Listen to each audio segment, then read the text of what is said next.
Une fois de plus, Seigneur, nous nous inclinons devant toi avant de pouvoir te tendre, Seigneur, notre oreille afin de recevoir, ô Dieu, ta parole. Une fois de plus, Seigneur, nous nous tournons vers toi pour implorer ta grâce, Seigneur, sur nous, pour que tu nous rendes sensibles à ta voix, pour que tu nous donnes, Seigneur, l'intelligence du cœur, l'intelligence de l'esprit, celle dont nous avons besoin pour comprendre ta parole, pour saisir, Seigneur, toutes les vérités dont il va être question dans cette prédication. Oh, merci. Merci maintenant d'agir par ton esprit, de rendre nos cœurs perméables, Seigneur, à ta pensée, de rendre nos cœurs, ô Dieu, sensibles à ta voix. Que ta parole soit la bienvenue en nous. Et qu'aussitôt que nous l'aurons reçue, Seigneur, que nous puissions la mettre en pratique pour qu'enfin cette parole prenne corps en nous et devienne une réelle bénédiction pour notre vie. Qu'elle nourrisse notre foi, qu'elle nous aide à grandir à tous égards, qu'elle nous aide, Seigneur, à nous épanouir en ta présence, à porter du fruit par ta gloire, pour ta gloire. Tu nous demandes de marcher par ton esprit afin que nous n'accomplissions pas les désirs de la chair, afin que, Seigneur, le péché ne domine pas sur nous, afin, ô Dieu, que toutes les faiblesses de la chair ne puissent pas se manifester. Oui, le seul moyen de demeurer dans ta victoire et d'avancer dans ta victoire, c'est de marcher, Seigneur, selon ton esprit et par ton esprit. Mais comment marcher si nous ne recevons pas ta parole et si nous n'obéissons pas à ta parole? Merci de nous aider à recevoir cette parole et à y obéir. Au nom de Jésus. Amen. Et gloire au Seigneur. Alléluia. Bien. Très bon appétit. Je vous invite vraiment à vous asseoir avec une faim extraordinaire, là, à la table du Seigneur. À chaque fois qu'il nous invite à sa table, eh bien, à chaque fois, la table est plus que bien garnie. Amen. Il y a toujours de quoi pour nourrir notre âme, notre esprit. Il y a de quoi pour nous faire grandir en lui. Il y a toujours de quoi dans sa parole pour enrichir notre vision du monde, car c'est important. Enrichir la vision que nous sommes appelés à avoir concernant le Seigneur, concernant l'Église. Eh oui, cette Église qu'il a tant aimée, cette Église qu'il bâtit depuis plus de 2000 ans par son esprit au moyen de sa parole. Cette Église qui est la cible privilégiée du monde des ténèbres, de Satan et tout son royaume funeste. Cette Église qui est de plus en plus mise sous pression dans ces temps de la fin, dans ces temps, mes amis, où nous nous approchons tout doucement du retour imminent du Seigneur. Oui, dans ce temps, l'ennemi est plus que jamais actif en dehors, attaquant l'Église du dehors, mais aussi actif à l'intérieur, en distillant, en répandant toutes sortes de fausses doctrines, d'enseignements bizarroïdes, toutes sortes de mensonges et de tromperies. Mais que Dieu nous garde, ici à la borne, que nous ne cherchons pas à plaire aux hommes, que nous ne cherchons pas à suivre la mode. Il y a certains phénomènes, vous voyez, ou des épiphénomènes. Ça arrive, à un moment, il y a une pensée de la Bible qui devient le dada de tout le monde. Tout le monde prêche dessus et tout le monde est dedans, etc. Mais nous voulons nous laisser conduire par le Seigneur. Même s'il faut vous répéter les mêmes choses, pour autant que cela vienne de la part du Seigneur. Car avec lui, une vérité reste toujours neuve. Elle reste toujours vivante. Elle reste toujours actuelle. Alors aujourd'hui, nous allons commencer un nouveau thème, ou sous-thème, en rapport avec ce vaste sujet sur l'autorité de Dieu et l'Église de Jésus-Christ, ou l'autorité de Dieu et chacun de nous, Car quand nous parlons de l'Église, nous parlons du corps du Christ dont il est le chef suprême. Quand nous parlons de l'Église, nous parlons de ceux qui la constituent. Eh bien, ceux-là sont passés par des critères bien précis, déterminés par la parole de Dieu, avant, si vous voulez, avant d'entrer dans la parole de Dieu. C'est la nouvelle naissance, nous le savons, nous ne vous le dirons jamais assez. C'est par la nouvelle naissance, lorsque nous naissons de nouveau, que nous entrons dans le corps du Christ, où nous devenons des cellules vivantes. Alléluia. Appelés à contribuer à la vie de l'Église. Aujourd'hui, nous allons donc débuter un nouveau thème, à savoir créer et racheter pour régner dans cette vie. Alléluia. Créer, pas le produit du hasard, créer de manière souveraine par le Dieu de la Bible. Et puis un jour, racheté par Jésus-Christ pour non seulement que nous ayons la vie éternelle, nous l'avons, et puis avoir cette espérance un jour de partager son gloire quand nous serons dans son ciel de gloire, mais déjà sur cette terre, que nous régnons, alléluia, que nous régnons. Et nous allons voir tout ce que cela implique. Parler du règne, c'est parler d'un gouvernement. Donc nous sommes appelés à gouverner dans le vrai sens, mais aussi dans le sens noble du terme. Nous le verrons. La différence entre la puissance et l'autorité. Voyez-vous, entre le pouvoir, l'impérium, le vrai. Nous verrons tout cela. Et oui, nous avons été créés. Ensuite, nous avons été rachetés pour régner dans cette vie. Alléluia. Alors mon frère et ma sœur, c'est dans la volonté de Dieu que tu ne subisses pas la vie. C'est dans la volonté du Seigneur que tu ne subisses pas les circonstances de la vie. Il y en aura toujours.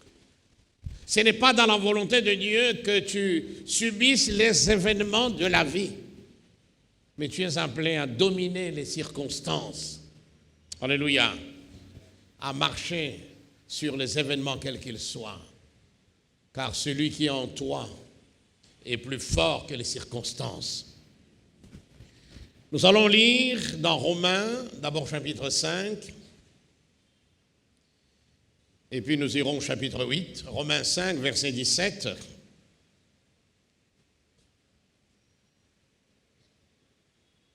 Dans cet épître que l'apôtre a écrite aux chrétiens de Rome,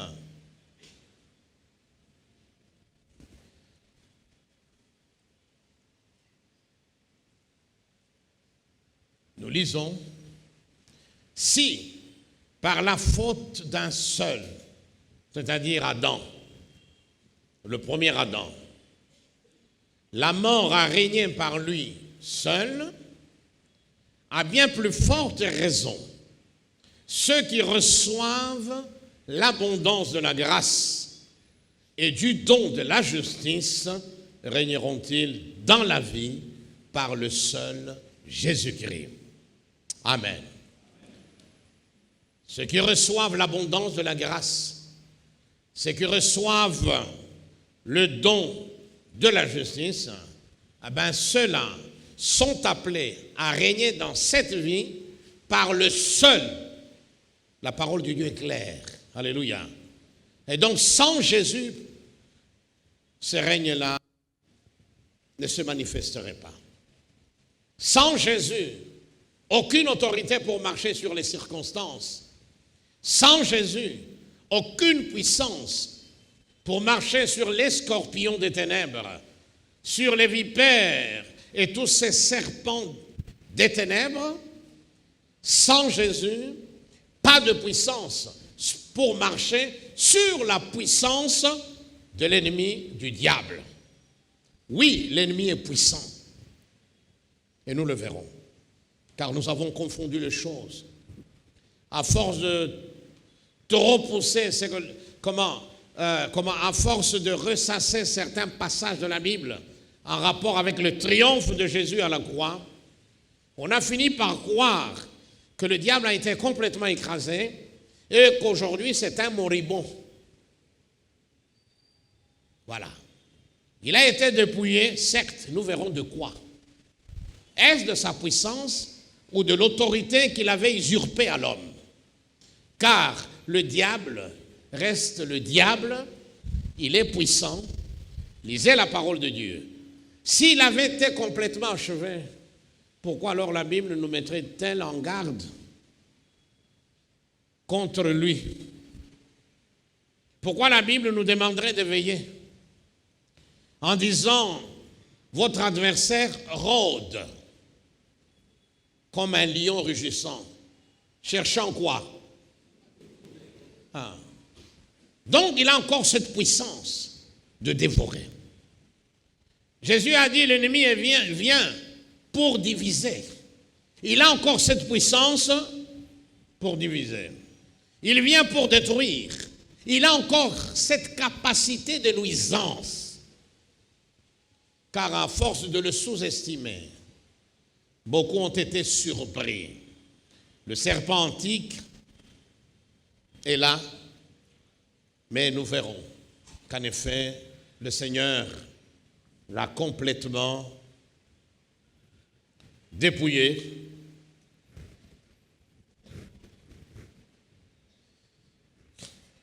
Là, à la croix, lorsque le Seigneur a pris la forme humaine, il est devenu le deuxième Adam,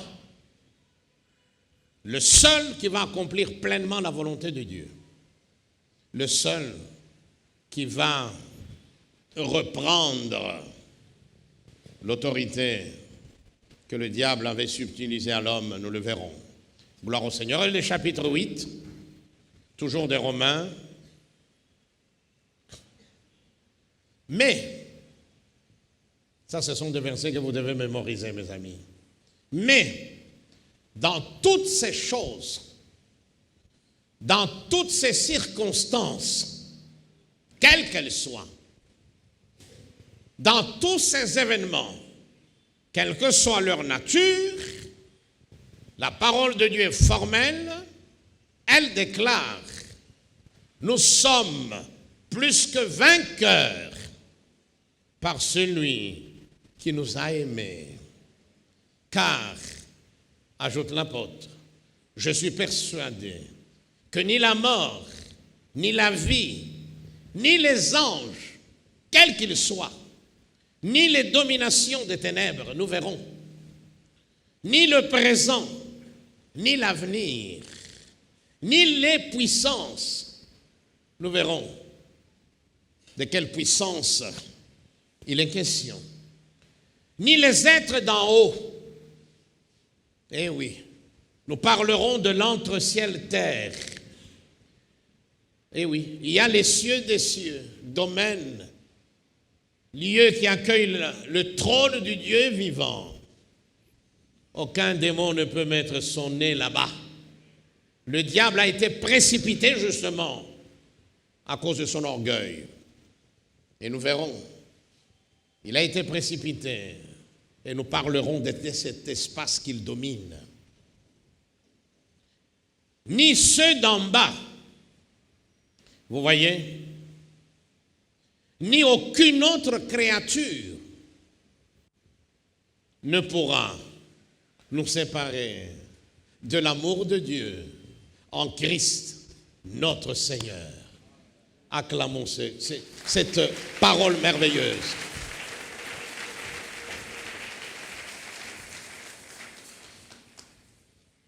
Créé par Dieu, à son image et à sa ressemblance. Nous connaissons tous cette vérité importante de la parole de Dieu. Créé à sa ressemblance, et non pas le résultat d'une évolution hypothétique due à des mécanismes aléatoires. Ah non, comme une certaine science voudrait bien nous le faire comprendre. Nous avons été créés à l'image et à la ressemblance de Dieu.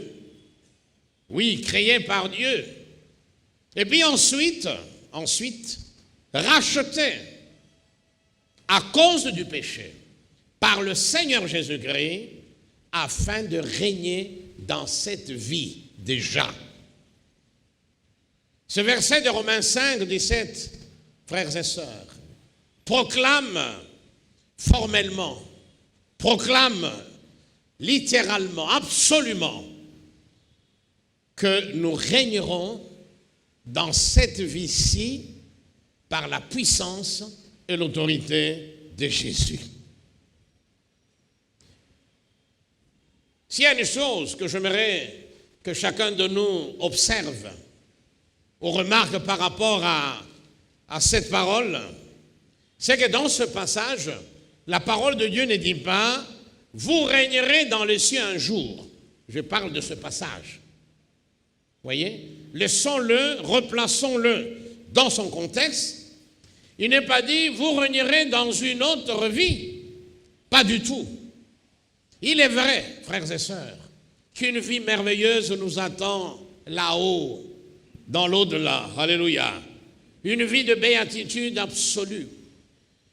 Une vie majestueuse nous attend là au ciel avec notre Père en Jésus-Christ. Alléluia. C'est parce qu'il y a une vie meilleure qui nous attend de l'autre côté. C'est parce qu'il y a l'absolu de la félicité éternelle qui nous attend de l'autre côté que la Bible nous encourage très fortement à placer nos affections sur les choses éternelles, sur les choses invisibles, à ne pas nous laisser distraire par tout ce que le monde nous fait miroiter, voyez-vous, mais plutôt avoir toujours nos regards fixés sur Jésus, nos regards fixés sur l'éternité, et vivre en fonction de ce que nous serons dans l'au-delà. Gloire au Seigneur. Car la finalité de tout, c'est que vous et moi, nous arriverons au terme de notre voyage ici-bas. Nous passerons dans l'éternité. Nous aurons laissé la terre derrière nous. Cette terre que nous aurons tant aimée. Cette terre à laquelle nous aurons été tant attachés. Eh bien, cette terre, un jour, nous la laisserons. Pire encore, ce corps tiré de la poussière de cette terre, eh bien, va détruire ce corps. Et ça sera fini. Mais une vie meilleure nous attend là-haut. Gloire au Seigneur. C'est vrai. Oui, là, dans la présence du Seigneur, là, dans son ciel majestueux, nous connaîtrons enfin l'absolu, comme je viens de le dire, l'absolu de la félicité, et ce, d'éternité en éternité. Il y a donc des choses extraordinaires qui nous attendent là-haut, dans le futur. Vous voyez? Ça, la Bible a beaucoup à nous apprendre là-dessus. Que Dieu soit béni. Cependant, ce verset de Romains est on ne peut plus clair. Nous sommes appelés à régner dans cette vie en attendant de régner avec le Seigneur dans son ciel de gloire. Alléluia. Vous êtes avec moi? Nous sommes appelés à régner déjà ici.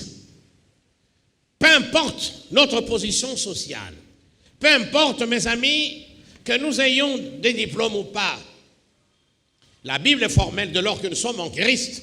Eh bien, le Seigneur, qui nous a rachetés par sa mort à la croix, nous destine, nous appelle à régner dans cette vie.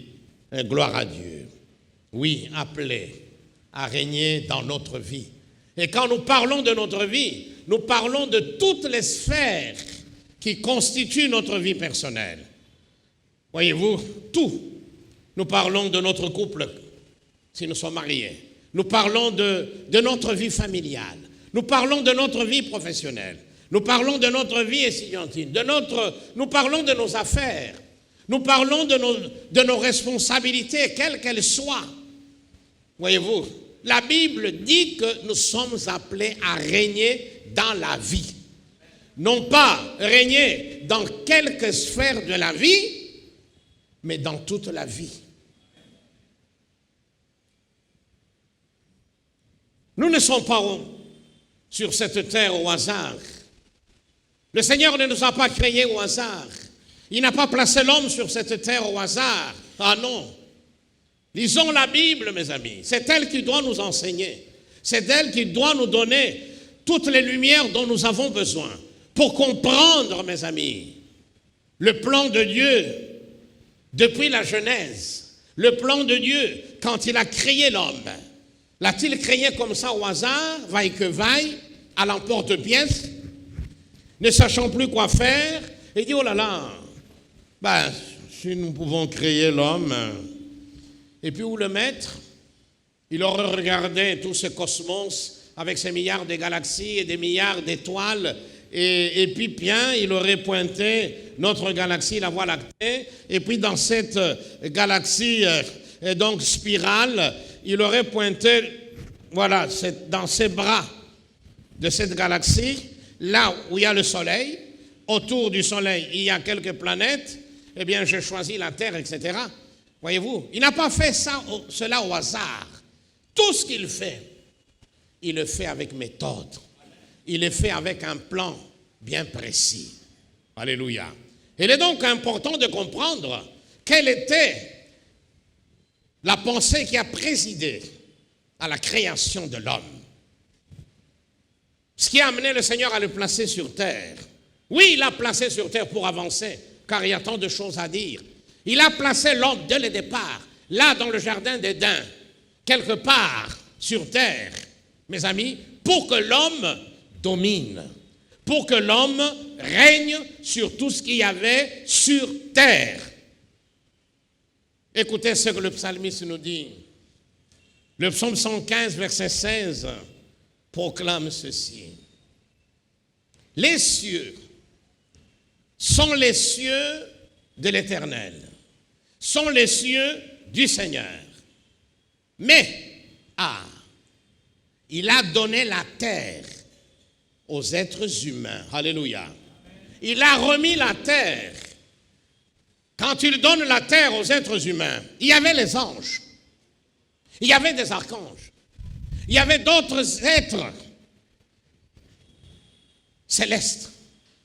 Mais c'est sur l'homme, mes amis, qu'il va jeter son dévolu pour être sur terre dans un corps qui lui permette d'interagir avec son milieu physique.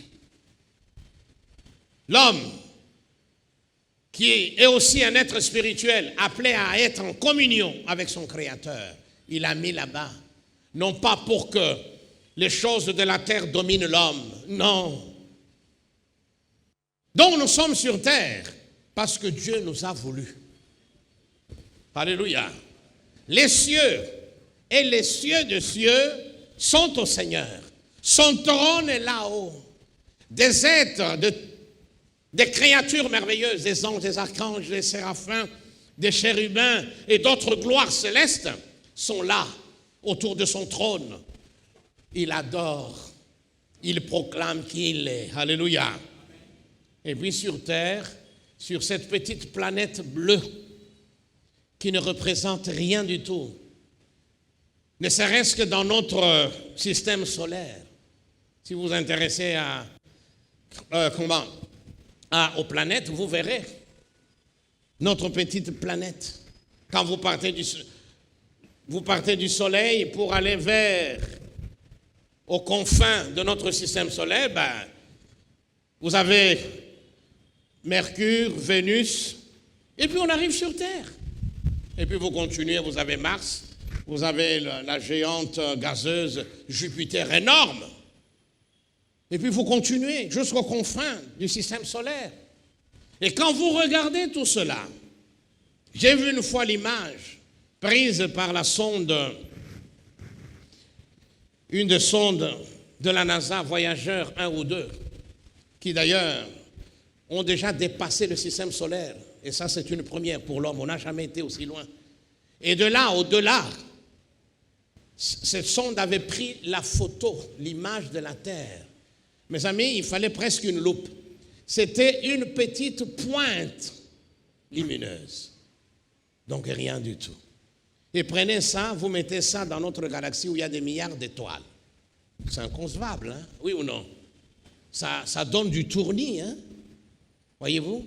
Et là, sur terre, Dieu confie la terre à l'homme, aux êtres humains. Non pas une tribu. Non, non pas une race. Non. Ah non. Non pas un regroupement d'hommes. Non. Il a donné la terre aux êtres humains. C'est pourquoi nous devons être accueillants.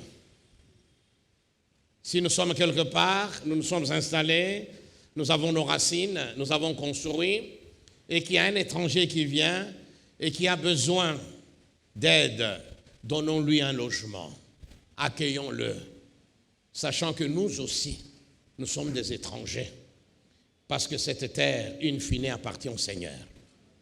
La preuve, c'est qu'il n'y a personne qui, au jour de sa mort, prend la terre où il a vécu, où il est né, il amène ça. Rien du tout. Donc, Dieu l'a placé sur cette terre. Maintenant, dans quel but? Eh bien, la réponse se trouve dans Genèse chapitre 1er, versets 27 à 28. Dieu créa l'homme, ou littéralement, Dieu créa Adam. Vous savez, Adam, c'est tantôt un nom collectif pour parler de l'humanité. Adam, c'est aussi un nom propre pour parler de l'homme. Le premier homme que Dieu a créé, il le créa à l'image de Dieu. Et puis on ajoute homme et femme, il les créa. Ce qui est formidable dans tous ces passages, c'est qu'on répète tout le temps le nom de Dieu. Comme pour nous montrer qu'il est au début de tout. Que sans lui, l'homme cesse d'être. C'est à quoi Dieu l'appelle. Nous continuons. Dieu les bénit. Gloire au Seigneur. Alléluia. Il leur accorde sa bénédiction. Qu'est-ce qu'il leur dit? Voilà en quoi consiste sa bénédiction. Soyez féconds. Cette capacité de procréer n'a pas été inventée, n'a pas été une innovation de l'évolution de l'homme. Elle fait partie, elle est partie intégrante, inhérente à la nature de l'homme. Soyez féconds. Multipliez-vous. La terre est grande. Vous commencez ici en Éden. Voyez-vous? Eh bien, remplissez-la. Multipliez-vous.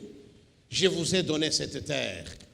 Ensuite, remplissez la terre et soumettez-la. Point. Dominez sur les poissons de la mer, etc. Voyez, on s'arrête là. Dieu donne la bénédiction. Parmi, si vous voulez, c'est un package de bénédictions. Voilà. Soyez féconds, multipliez-vous, remplissez la terre, soumettez-la, dominez. Donc l'intention du Seigneur est claire. Vous voyez? Par cette parole, par cette déclaration irrévocable divine, le Créateur donne l'autorisation à l'homme et à sa femme de dominer, de soumettre la terre. Alléluia. C'est clair? Il faut revenir au commencement de tout. Voyez-vous? C'est alors que nous pourrions mieux comprendre ce qui arrivera plus tard avec la venue de Jésus et sa mort en croix, sa résurrection d'entre les morts. Dominer la terre, la soumettre. Qu'est-ce que c'est soumettre?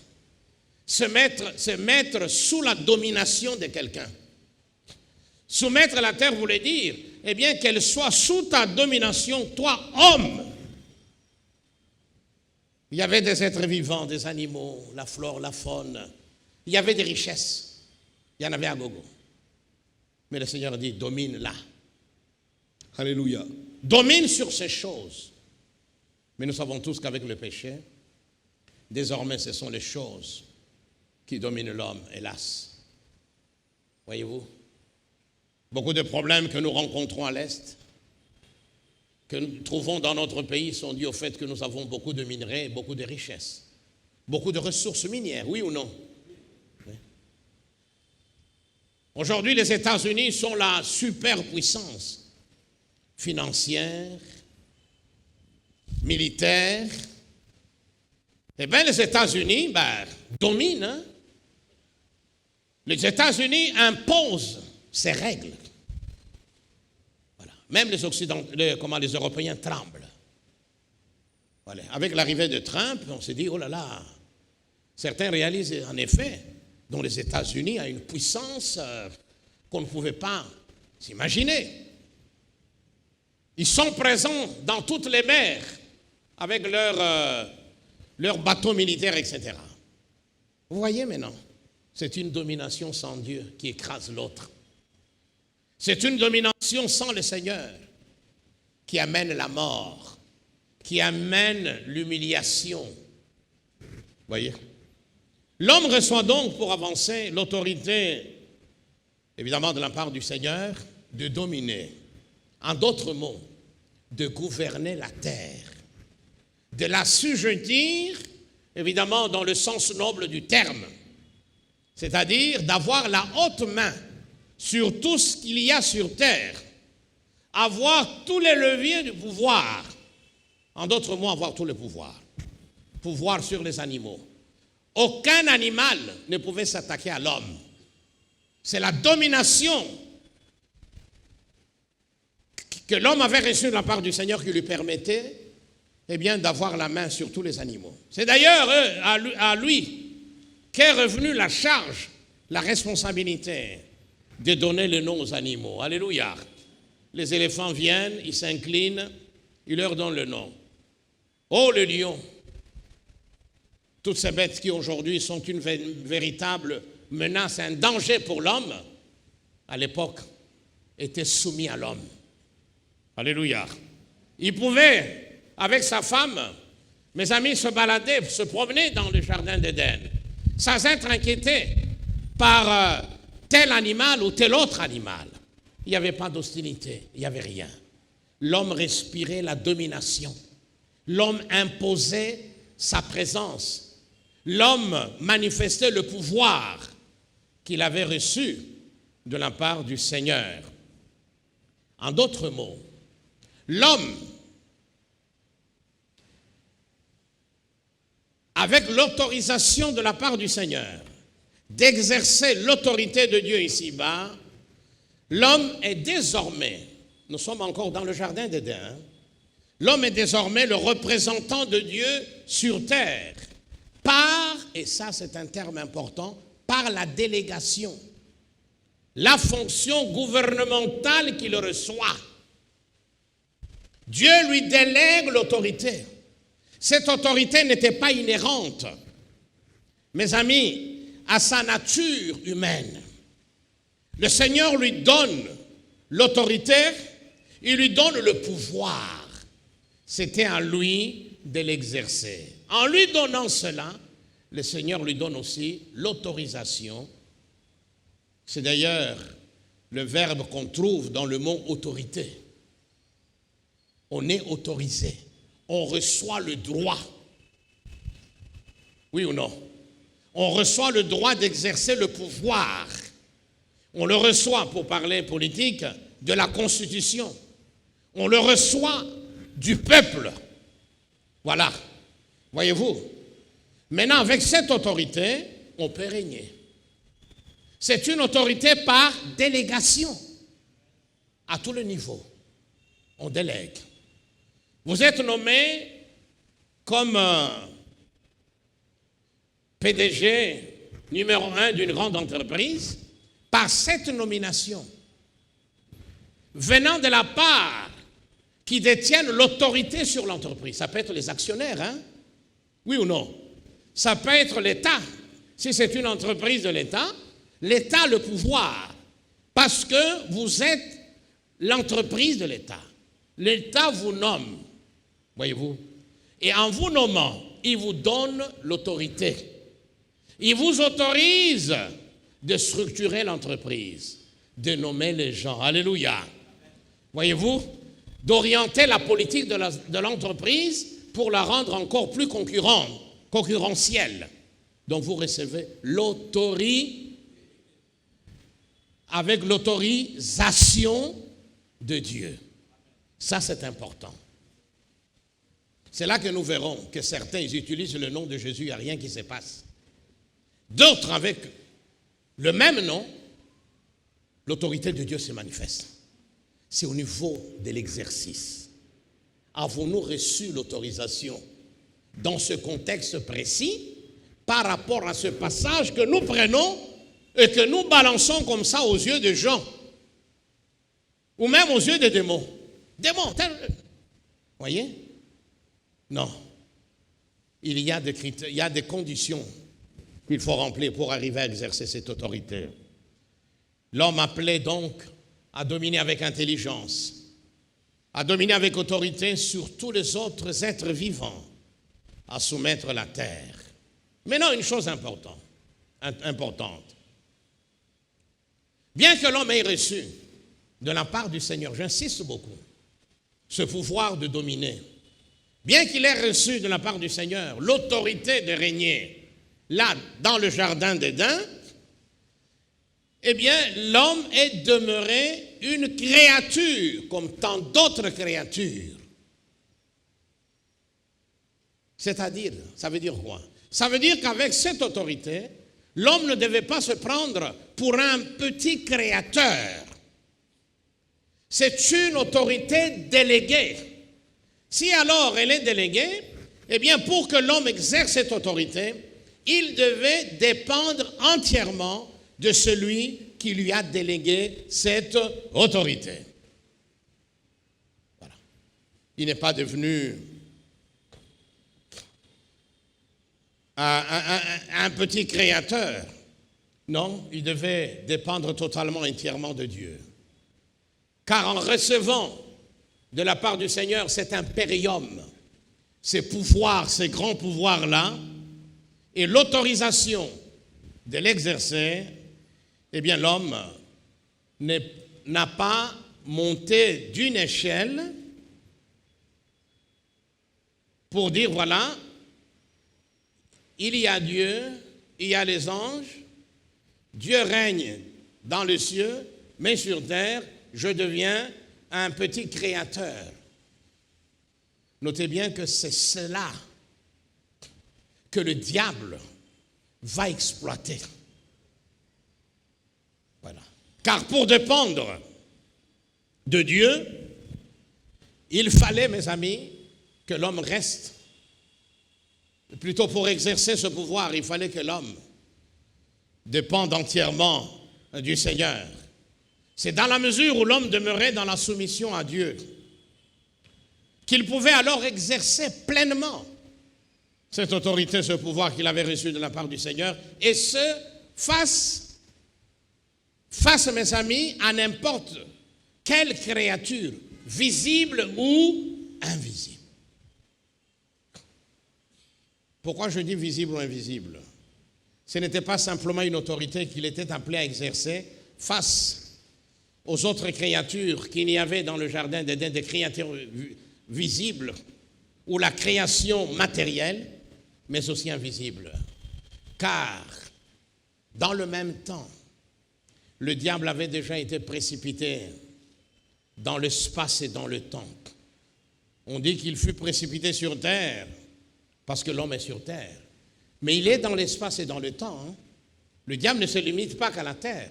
Si aujourd'hui nous pouvions aller sur Mars, laissez-moi vous dire une chose, il continuera à nous tenter. Oui ou non? Ah. Et donc quand on dit il fut précipité sur la terre, cela ne veut pas dire que quand vous quittez la terre, vous allez sur la lune, ah ben c'est fini. Vous échappez au diable. Ah non. Les astronautes qui ont été sur la lune, eh bien, se sont rendus compte que même là, la convoitise, la cupidité était là. Oui ou non? Et donc c'est ça. C'est là que nous verrons la différence. Vous voyez, le monde visible, qui est très complexe, et le diable qui agit dans ce monde visible. Et quand nous parlons du monde visible, eh bien, nous ne parlons pas seulement de la terre. Voyez-vous, si vous allez vous installer sur Mars ou ailleurs, ou sur une autre planète, croyez-moi, l'ennemi vous trouvera, hein, parce que l'esprit transcende l'espace et le temps. Alléluia. D'ailleurs, regardez en pensée. Regardez, vous qui avez été en Bujimaï il n'y a pas longtemps, fermez les yeux et vous voyez des gens en Bujimaï, non? Oui ou non? Vous pouvez même vous balader en esprit.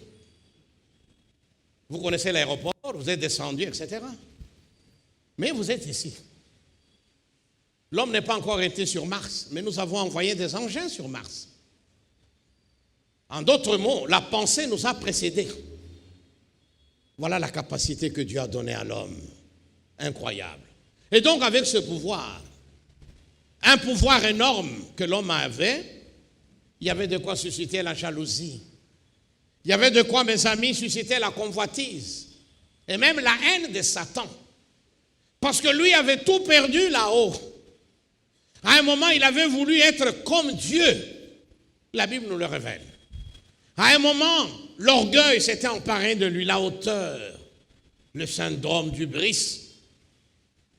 Voyez-vous, lui aussi a envié Dieu. Ben, moi aussi, je peux m'asseoir sur ce trône et régner. Et il va entraîner dans sa folie beaucoup d'anges qui vont se soumettre à lui, créer une sorte de rébellion. Il fut précipité sur terre. Maintenant, quand je dis rébellion, cela ne veut pas dire que là au ciel, à un moment, Dieu s'est vu menacé. Vous voyez, certains peuvent croire à ça. Hein? Non, Dieu n'a jamais été menacé par qui que ce soit. Il l'est, point barre. Alléluia. Il dit un mot, la chose. Donc, Satan ne s'est pas battu là au ciel. Comment pouvait-il lever sa main contre le Créateur? Même sa vie était dans la main du Créateur. Mais il a profité des privilèges qu'il avait. La Bible nous révèle Satan comme étant l'ange de lumière, Lucifer, avec une position élevée. Il était parmi les archanges. Le royaume de cieux, mes amis, est bien structuré. Ce qui se passe sur terre est le reflet de ce qu'il y a là-haut. Voyez? Car l'esprit précède toujours le physique. Bien structuré. Vous le voyez, hein?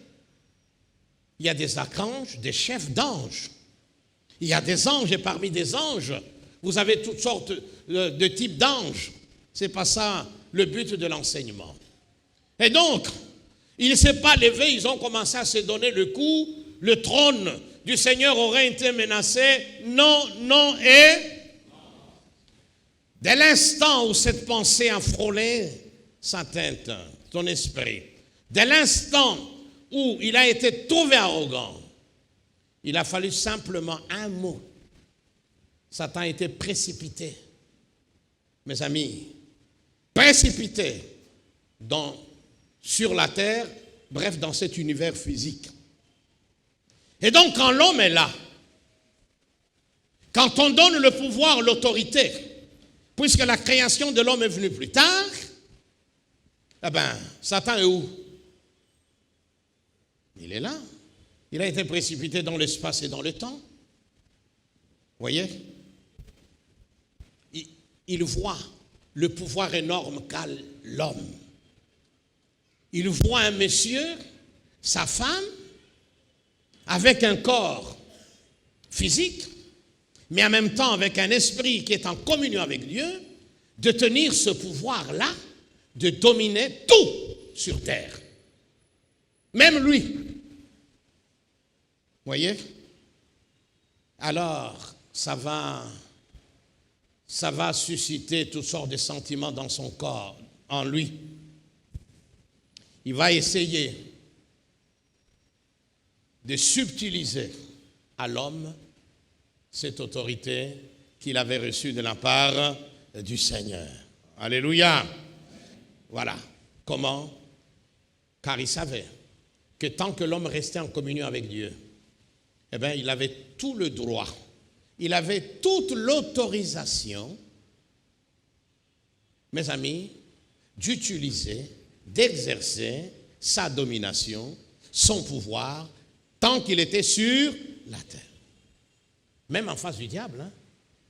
La femme, parce que c'est d'abord vers la femme que l'ennemi est venu, elle aurait pu lui dire, arrière de moi Satan.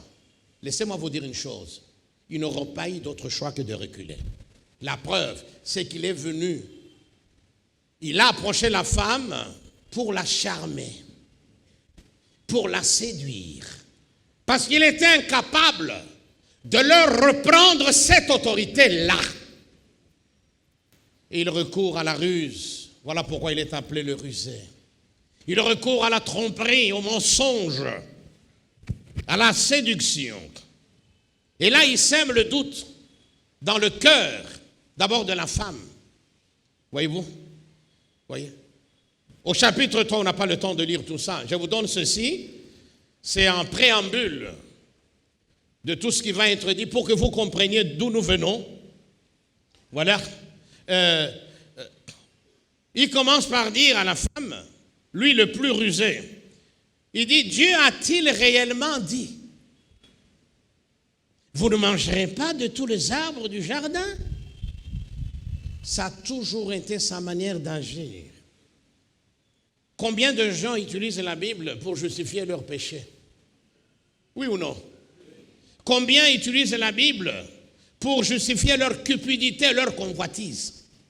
Dieu m'a dit, donne-moi ceci, donne-moi cela, alors que Dieu n'a jamais dit quoi que ce soit. La femme lui répond, en effet, oui, Dieu, nous mangeons du fruit des arbres du jardin. Mais, quant au fruit de l'arbre qui est au milieu du jardin, Dieu a dit, c'était clair. Ève n'a pas dit, mais je n'avais pas très bien compris. Laisse-moi un peu me tourner vers mon chéri Adam. Je lui poserai la question, non? Elle-même. Donc, le message avait été bien reçu. Mais quant au fruit de l'arbre qui est au milieu du jardin, Dieu a dit, vous n'en mangerez pas. Et vous n'y toucherez pas. Sinon, vous mourrez. C'était clair. Vous allez tout perdre. La mort implique tout cela. Voyez-vous, la perte de la vie. Quand la mort frappe, on perd tout. La mort financière, vous perdez tout. La mort politique, vous perdez tout. On parle aussi de la mort politique, non? Oui, quelqu'un, politiquement, il est mort. Bon, il y en a des moribonds, mais enfin, il est mort politiquement. C'est-à-dire, il ne représente plus rien. Vous mourrez. Alors, il saute sur l'occasion. Il dit à la femme, vous ne mourrez pas du tout. Imaginez-vous un peu la scène. Une belle femme qui brille comme l'aurore. Vous ne mourrez pas du tout, mais Dieu sait. Qu'est-ce que Dieu sait? Que le jour où vous en mangerez, vos yeux s'ouvriront et vous serez comme de Dieu qui connaissent le bien et voilà le piège. Vous serez comme lui. Vous n'aurez plus besoin de dépendre de lui. Vous mangerez de tout, même l'arbre là au milieu. Parce que vous serez comme lui. Parce que lui a cherché à être comme lui. Et il avait payé très cher sa folie. Non seulement il a été précipité dans l'espace et dans le temps, mais l'enfer a été créé pour lui. Dieu n'a pas créé l'enfer pour l'homme. Non. Mais malheureusement, l'homme dans sa perdition se laisse conduire par le diable et finit par se retrouver plus tard dans ces lieux de gémissements, de pleurs, de larmes, où brûle le feu jour et nuit. C'est comme ça que la femme va tomber dans le piège. Elle va prendre le fruit. D'abord, elle va voir que ce fruit est bon à manger. Et puis, il est agréable à la vue. Vous voyez, c'est toujours la convoitise des yeux. Hein? Vous voyez? Et puis, propre à donner du discernement, la connaissance. Je discerne que je suis ceci, je suis grand, j'ai ceci. Et puis, nous connaissons tous la suite. Ainsi, mes amis, avant de terminer, Satan, le serpent antique, est arrivé par la ruse, par la séduction, par la tromperie, à ravir à l'homme l'autorité qu'il avait reçue de la part du Seigneur. Il a donc subtilisé l'autorité, le pouvoir que Dieu avait donné à l'homme pour dominer la terre. Et depuis, c'est lui qui domine la terre. Et depuis, c'est lui qui règne en maître sur la terre. Voyez-vous, alors que à qui Dieu avait donné la mainmise sur la terre, à l'homme, hein? Depuis, c'est ce qui explique tout le mal qu'il y a sur cette terre, les hostilités entre les nations, les problèmes de haine raciale, de racisme, de xénophobie, de tribalisme, les problèmes de mensonges, de tromperie, d'orgueil. Tout cela, mes amis, eh bien, fait partie des conséquences terribles qui ont suivi la chute de l'homme et de la femme. Et depuis, le dominateur établi par Dieu, avec le pouvoir de régner sur la terre, est devenu le dominé par excellence. Il est incapable de pouvoir résister à toutes sortes de ténèbres, aux démons. Il est incapable. Et ce qui est terrible, il est tellement rusé, le diable, qu'il a créé des religions. Et dans ces religions, il a inspiré les gens des traditions, des pratiques, soi-disant pour chasser les esprits. Mais au fond, ce sont les mêmes démons qui sont là. Hein. Qu'est-ce qui se moque de nous, hein? Voilà. Il vous conduit vers la magie, vers la sorcellerie.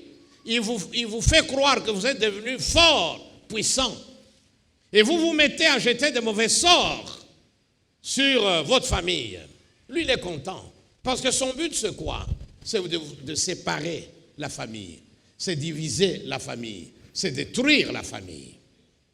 Voilà, mes amis, depuis cette autorité désormais entre les mains funestes, entre les mains mortifères et malfaisantes de Satan, qui l'utilise, hélas, pour caporaliser l'homme, le maintenir dans une dépendance nuisante. Depuis, il vampirise l'homme, il le maintient sous sa coupole. Depuis, il assujettit l'homme, mes amis, à l'esclavage. C'est ainsi que vous verrez aujourd'hui de jeunes gens, tout en sachant très bien que la drogue détruit, non seulement la personne qui la consomme. Tous ces stupéfiants sont un problème, d'abord pour ceux qui les consomment, mais aussi pour leur famille. Malgré tout cela, vous trouverez des gens, de jeunes gens, qui fument, même des intellos, voyez-vous, même des gens qui ont l'argent. C'est comme ça que la drogue est devenue un problème majeur pour beaucoup de pays, en Occident, en Amérique du Nord, un peu partout, même en Afrique. Voyez? Regardez toutes ces vies, toutes ces filles. Je ne sais pas si vous avez déjà eu à remarquer, vous arrêtez quelque part, vous voyez toutes ces jeunes filles très belles, mais qui racolent les hommes, qui sont à peine habillés, juste un petit torchon ici, et presque les seins nus, et vous dites, mais Seigneur, cette jeune fille aurait pu rester chez elle, elle aurait pu faire des études, et puis tomber sur un mari, et puis se marier et connaître le bonheur conjugal. Vous avez peut-être déjà eu à faire ce constat. Oui, derrière cette jeune fille, il y a un vent qu'elle ne peut pas maîtriser. Il y a un esprit, eh bien, en face duquel elle ne peut absolument rien. C'est une esclave du sexe. Et le diable cherche à le détruire. Et puis plus tard, vous apprenez qu'elle a chopé le sida. Et puis vous apprenez qu'elle est morte. Et quand elle meurt, qui a gagné? Dites-moi. Mais grâce soit rendue à Dieu de ce qui n'a pas laissé l'homme dans cet état de dépendance morbide, de dépendance funeste par rapport au diable. Lorsque les temps se sont accomplis, Jésus de Nazareth, le Fils de Dieu, est venu sur terre. Il a pris un corps semblable au nôtre. Le deuxième Adam, lui a vaincu le diable. Il n'avait pas besoin de s'humilier pour affronter le diable. Il a fait pour toi, mon frère. Il a fait pour moi. Il a fait pour l'humanité. Afin que l'humanité revive le plan originel et original de Dieu. À savoir dominer la terre. Voyez-vous, Jésus et Jésus seul. Voyez, il a toujours été puissant. Le diable connaît sa puissance. Le Seigneur n'avait pas besoin de venir pour montrer au diable qu'il était puissant, mes amis. Non, il n'est pas venu se mesurer au diable. Non, c'est lui, quand le diable attrapait un gros coup, qu'il a dit « out !» Le diable a été précipité. C'est encore Jésus qui a dit « j'ai voyé le Satan tomber comme... » Il n'est pas tombé seul. Le Seigneur des Seigneurs, celui qui a l'autorité suprême, l'a précipité en guise de jugement. Alors en venant comme homme, il a pris notre place. Il n'y avait pas d'autre moyen pour l'homme de récupérer l'autorité perdue que Dieu lui-même vienne sous la forme humaine. Vous comprenez l'importance de l'incarnation. Il s'est fait homme. Et là, il a fait quoi? Il a repris l'autorité. Et depuis, l'autorité est à l'abri, dans des mains sûres, dans les mains du Seigneur des Seigneurs. Et il délègue cette autorité à tous ceux qui lui appartiennent. Alléluia! Nous sommes plus que vainqueurs par celui qui nous a aimés et qui a donné sa vie pour nous. En Jésus, l'homme retrouve cette autorité. En Jésus, l'homme retrouve ce qu'il avait perdu dans le jardin d'Éden. Aujourd'hui, il peut marcher en défiant le diable, car il sait, ce n'est ni par la force, ce n'est ni par les richesses, mais par l'Esprit de Dieu, l'Esprit du Christ. Alléluia. Mon frère, ma soeur, tu peux dominer dans la vie. Tu peux régner dans la vie. Tu peux dominer les circonstances. Alors nous verrons comment exercer cette autorité. Alléluia. Que Dieu vous bénisse. Merci.